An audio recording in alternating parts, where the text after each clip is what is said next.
Hey everyone, this is Steve, and today we're talking about PNY's GTX 980 XLR8 Pro. And this is another GTX 980 video card, so it's got the same GM204 GPU as the MSI Gaming 4G, as the reference card, as every other 980 on the market. And that means it's got the same TMUs, the same ROPs, the same CUDA core count. Basically everything is identical to every other GTX 980. The only point where a video card differentiates itself from board partner to board partner is the cooler, which is pretty obvious, the faceplate, and things like warranty, smaller stuff, and then the pre-overclocked settings. And this is a fairly high pre-overclocked card, at least compared to reference and compared to the MSI Gaming 4G that we had. But that doesn't necessarily mean it overclocks higher when manually tweaked. The pre-overclock is not huge for any of these video cards. It doesn't necessarily get you a big performance gain in terms of frames per second. You'll normally see 1 to 3, which is within normal variants of testing, so that makes it pretty hard to actually find a difference when testing. And so we end up looking more at the cooler, so the thermal levels, and the overclocking headroom if you're manually overclocking. And in this case, the cooler is a dual fan cooler.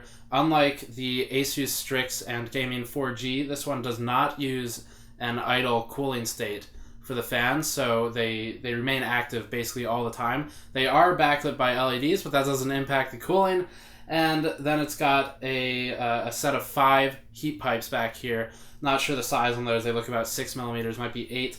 But 5 copper heat pipes, and then you have an aluminum sink for the VRM and video RAM, and then another aluminum sink for the GPU itself. And this unibody design blocks out air intake from the front, which was something I was curious about if that would be a problem in thermal testing. You'll see momentarily if it is. And then all of your intake comes into the fans, and they're push fans. They're not the squirrel cage fans that you find on reference designs. This card has a backplate just like every other GTX 980 on the market, or at least everyone that I'm aware of currently.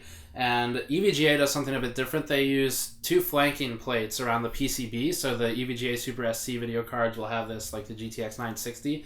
This one is just one backplate. It's a proper backplate, so you lose some of the thickness of the card, and that does make it a bit less rigid, but it's really not an issue even at 11 or whatever inches this thing is. It doesn't warp the board or anything like that. It's not heavy enough, so that is a non-issue in this instance.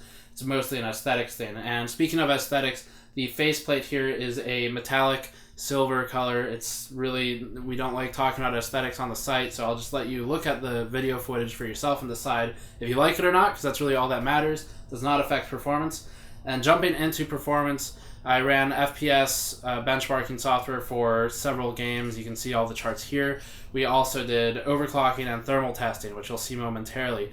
In terms of frames per second, the Gaming 4G to the reference card to the PNY card are all generally within margin of error. The only place where this is not true is in a game like Grid or GTA, where we actually see the 2 aftermarket board partner cards pull ahead of the reference card. But the Gaming 4G and the PNY card are still within margin of error of one another, so that doesn't really make a compelling argument to buy either one just from a pure performance standpoint. And that is something you'll find true with really every video card on the market within the same brand, as we found with the GTX 960s, or I should say the same model. So I'll throw the other charts up here so you can just check them out, and then link in the description below if you want to read the full article with all the benchmarking charts and data. In terms of thermals, this video card actually outperforms both reference and the Gaming 4G card, and I originally thought the Gaming 4G card would be a better performer in terms of thermals, but because its fans idle, they go to 0 RPM when it's under a certain amount of load, I think it's 30 watts, it actually has a higher idle temperature. It's about 37 Celsius before subtracting ambient, so that'd be 26 Celsius after delta T. And the PNY card is about 21 Celsius delta T, so it's 6 degrees cooler idle, and that means it is a bit cooler under active cooling as well. But it's important to note that even the reference card, which is the warmest here, all of them are well within the safe range for operating temperatures for the GPU, so there's really no major gain one card to the other. Even though this one does cool substantially better than the others, it's still not a big enough difference where you'd buy the Gaming 4G over the PNY card. You need a lot more than that. Overclocking, we've got the chart here with all of the frequency overclocks on memory and core clock, and the PNY card actually was the worst overclocker. It was about 16 megahertz behind the reference card, depending on how you measured your numbers. The reference card is actually a very high performer, and I think this is in part because our reference card has a very high ASIC quality. The PNY card was a little bit lower ASIC quality, which means that the GPU is capable of slightly less in terms of voltage levels and frequencies. And you can check ASIC quality with GPU-Z if you're not sure what your card is and you're curious. That does help understand how far you can push a video card before it starts exhibiting instability. The MSI card has the highest overclocks overall. It's actually very impressive, very granular control.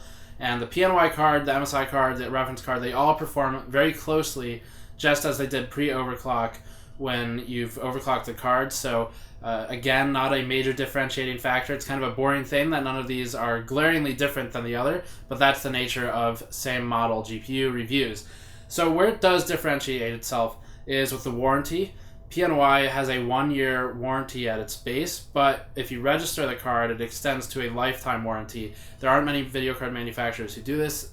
AMD has a few, like XFX I believe does this, but in terms of NVIDIA, PNY is one of the front runners for a good warranty. It is non-transferable, you have to register it, all that stuff, but it is somewhat useful unless you're going to replace your card within a few years like most people do. The cooler is good, even though it's not a massive factor in selection. It does actually perform quite well. So if you're going to cram this into a small HTPC case where you don't have a lot of active cooling from the case, then it is a fairly important item to consider. And then in terms of the pre-overclock quality, so it ships with overclocks installed by the factory, and this means that if you're a user who does not want to manually overclock your video card, that does have some value, especially because the pre-overclocks on the XLR8 Pro are higher than the Gaming 4G's pre-overclocks and higher, of course, than reference.